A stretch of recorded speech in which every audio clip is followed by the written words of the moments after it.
on, Real Talk and Real Estate family? Today we'll take the opportunity to speak with Paul Lamnatos of Blink Lending. We'll be discussing what it takes to build a successful business from the ground up.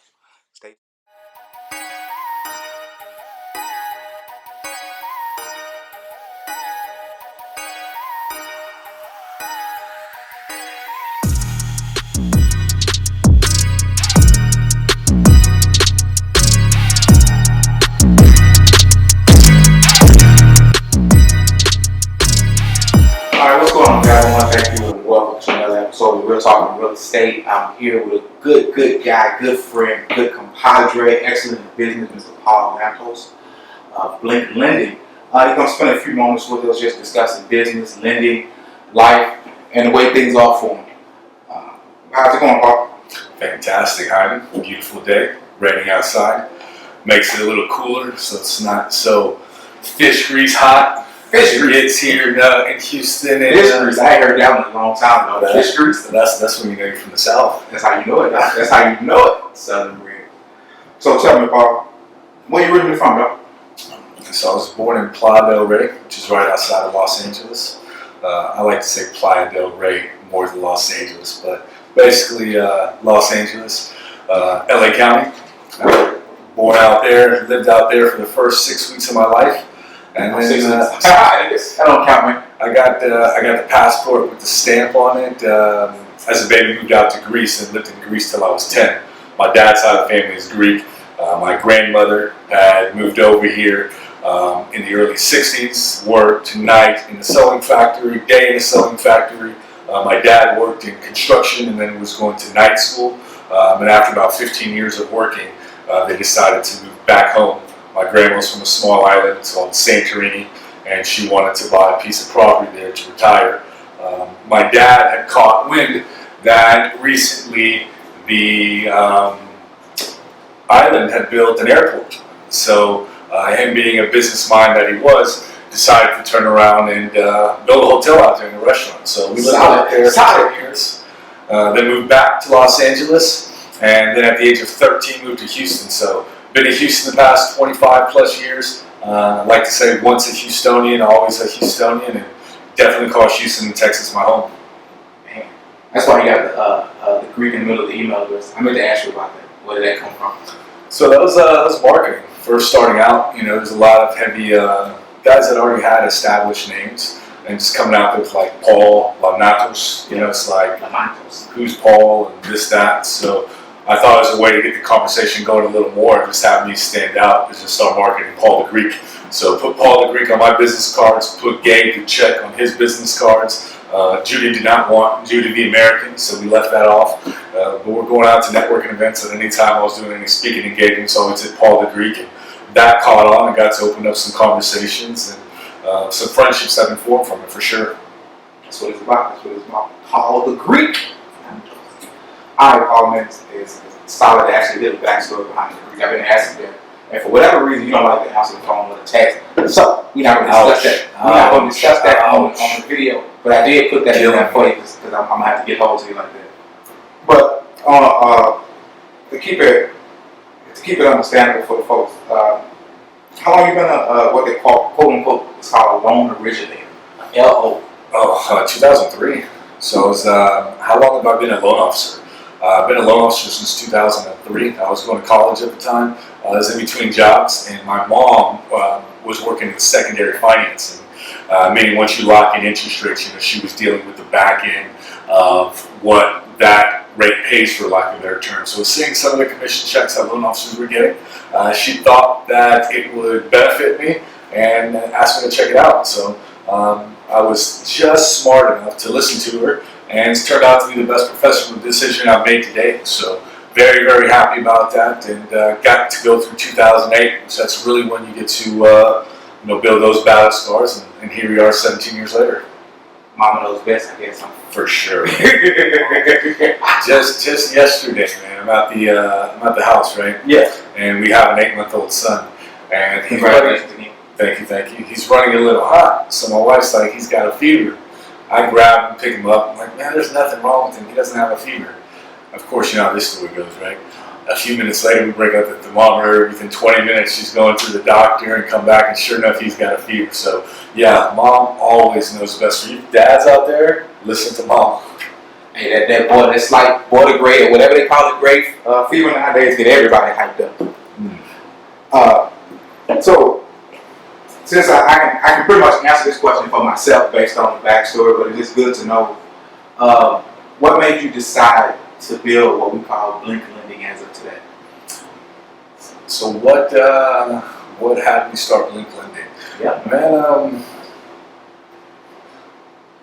who were you with before Blink, better yet? I was with an old firm for about 8.5 years. I liked working there a lot. And it was fun. Well, I just want to plug my company. Wow. I just said why you build Blink Lending. I thought that was a plug. So the real answer to Blink Lending is I wanted to own my time. You know, I was working for a previous firm. I loved the company. The name of the company is Zeus Mortgage. You was at Zeus?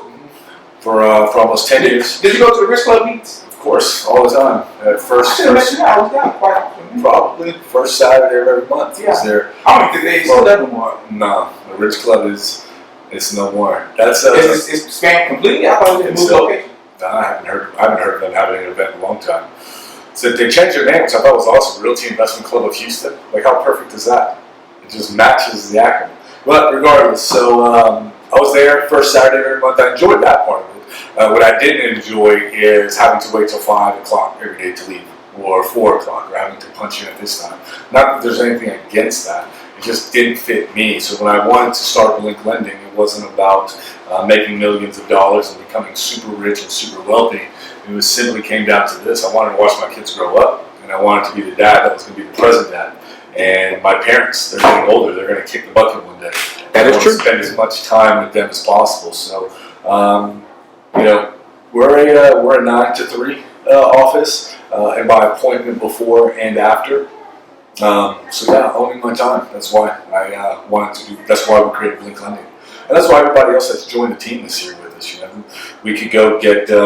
Gabe could start his own company. Rick could start his own company. Robbie could start his own company.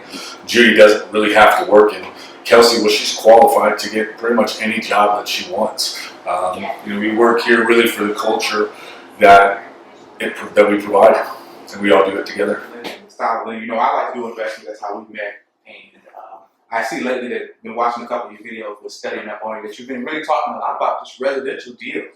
What made you decide to say I want to either do investment and then switch to residential lending, or residential lending then go to investment? What was the strategy behind it? So I got it back in 2003, as I mentioned, right, listening to them all. And back then, the only loan I knew was a cash out loan, a refinance loan, or the random purchase here and there. Because what really happened back in 2003, 2004, and 2005, a lot of people were cashing out their equity that they had in their house. And that was an easy loan for me to do, and one I just gravitated towards with the company that I was with. We did a lot of purchasing online leads, lower my bills, and we targeted that client. So really wasn't doing a lot of purchase business at the time, although it would come across the table, right? Well, now 2007, 2008 comes, and all of a sudden, those loan products are going away. The company that I was with, you know, on a Friday, we're leaving. On a Monday, we go back to work and the doors are locked. And it was like that for a lot of companies out there. So what I realized is, man, I'm working in this industry and I built a clientele base that is no longer here right now, right? And for lack of better terms, I started, you know, getting hungry. I'm now 28, 29 years old. I don't know exactly what I'm going to do with the rest of my life. Am I going to be someone who sells insurance? Am I going to go into real estate? Am I going to get a job managing a restaurant? You know, what exactly am I going to do with the rest of my life? Well, in talking to my dad and kind of sulking about it, he said, look, people are, for the rest of your life, people are always going to borrow money. The difference is, are they going to borrow from you or are they going to borrow from somebody else? And that really spoke to me. And so I decided, hey, I'm going to stay in the industry. Now around that same time I decided to stay in the industry, I met a client loan for his friend. Then I realized, wait a minute, not only can I do multiple transactions for these real estate investors, but at the same time they have friends that are actively purchasing houses as well. And then I started looking at what's going on in the industry. And I started noticing that subprime client was really getting impacted. And that subprime client wasn't able to get financing as much as the A paper client. Now, what is a subprime client? A subprime client is someone who is marginally qualified, right? Think of low credit scores, think of low income, think of low assets. And there were loan programs available to those that had lower than traditional credit scores. Well, anytime there's a market disruption, people and those at the bottom tend to get washed out. And those that are at the top, well, it's just kind of a ripple effect, and it doesn't tend to impact them as much. So I noticed two things going on, more so than anything. One, the people that were really qualified, had high credit scores, had high income, had high assets, nothing really changed for them other than just an inconvenience of an added timeline. And then I noticed that the investor in an up market and down market, they were still buying houses. So I really, Hyman, it wasn't a matter of choosing between one or the other. I noticed that in lending, there's really two businesses. There's a business in serving the client that owns the home that they live in and is just doing that transaction, whether they're buying or refinancing the home they live in. Then there's a whole other business out there, the real estate investor, that is buying properties, whether they want to fix and flip, or whether they want to keep them as rental properties to retire earlier, quit their job, or leave a family legacy, whatever the case might be, right? And so in that, really we have two businesses. And one of them is what we call our owner-occupied, and the others are investor business. So that's why you'll see us doing content sometimes geared towards investors and then geared towards the homeowner. Solid, man. I gotta tell you, now, I always wanted to know why did you go that route after knowing that you've been in lending for so long.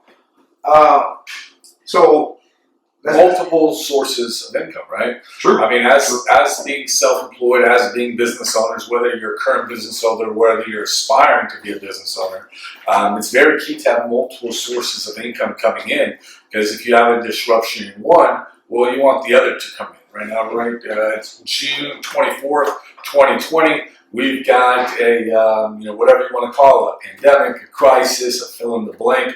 We've had a major market disruption. So when on one side, maybe the cash isn't flowing in as much as you like it, well, having another cash flow is really good.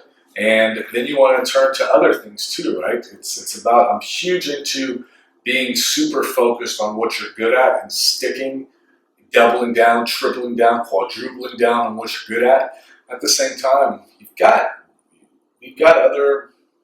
time. Why not fill it doing other things as well, right? It's only so much TV you can watch, and really, do you want to spend 9 hours on a Sunday watching football games, right? Like 3 hours is good. You can fill in the other 6. We got to get our 3 in. I get that, but not 9, right? And then you want to do it on Saturday too. When football comes back, it's gonna be like an all-day event for like the next 3 weeks, 3 months, or whatever the case. No.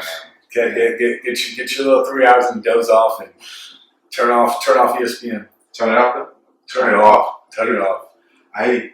So for those inspiring business or those inspiring folks who want to just own and own their own time, own their own whatever they want to own. Like literally, how many hours in a day did it take you to go from deciding to leave Zeus to building what we see Blink Lending is today and what it's about to be? All of them. So you know what? Let me make sure I got your question right? You asked, what does it take to start your own company? A little bit of both. How many hours in a day do you have to put it in to go from leaving Zeus to what we have in Blink right now and what it's going to be going forward? So you can 8 hours in a day. In a day, you got 24. Mm-hmm. How do you manage that time and say, okay, I got to keep building this thing. I got to this point, but I got to keep building. How many more hours do I got to put in to see what I envision for my life or for my company? Yeah, I've never been asked that question before, and I don't have an answer for you on hours. I will answer it this way. I hear people talk a lot about life, work-life blend, work-life balance. I think that's all bullshit. Solid. Get it to him. What is it? I'm a big fan of just life, right? And in life, we wake up, we live, we work, we go to sleep, and it's all what we choose to do, who we choose to do it with, and where we choose to do it are some of the most important questions we could ask ourselves, right? What am I going to do? Who am I going to do it with? And where am I going to do it? And getting those 3 questions right, I think majorly impacts us as whether you're a business owner, whether you're a professional, or anywhere in between, right? If there is such a thing. So when you ask how many hours, man, it's nonstop. I mean, it's you're playing with your kids and you're fully focused on them, right? Then you start daydreaming about business and you gotta snap yourself out of it because you gotta think about your kids and the time you're spending with them. Then you're at the office and you're daydreaming about your kids and you gotta snap out of daydreaming about your kids to get back and focus with work. Now, when did I know I was gonna leave my previous firm and start my own business? Day one, before I went there. My great-grandfather was self-employed. My grandfather was self-employed. My dad is self-employed. The women on this side of my family have self-employment that runs down that line as well. So it's always been within me. I didn't know when I would do it, and the day that my wife gave birth to my twin girls is the day that I left my previous firm and given them probably 4 or 6 months notice well in advance. So the day Rowan and Isla, my 2 daughters, were born is the day Blink Lending was created. Solid, Paul. So, as our final question, we're gonna wrap the session up. What would be the one thing that you would literally change about your journey from 2003 to 2020? What's that one thing that you say, you know what? If I had an opportunity to just rewind and say, all right here, I believe if I knew this, or if I would have did this, or if I would have just made that, I just know deep down to my big toe that my life will be way different. Yeah, man. I don't know, man. I'm really blessed. Very thankful, very fortunate. God has definitely looked down upon me in love. I wouldn't change anything, literally, nothing at all. Do I wish I'd have done it sooner? For sure. I wish I would have married my wife sooner. I wish I would have started Blink sooner. Wish I would have gotten into lending maybe at the age of 17. But even with those things, really nothing, man. I absolutely love the journey. I'm a huge Kobe guy. Favorite thing Kobe Bryant talked about,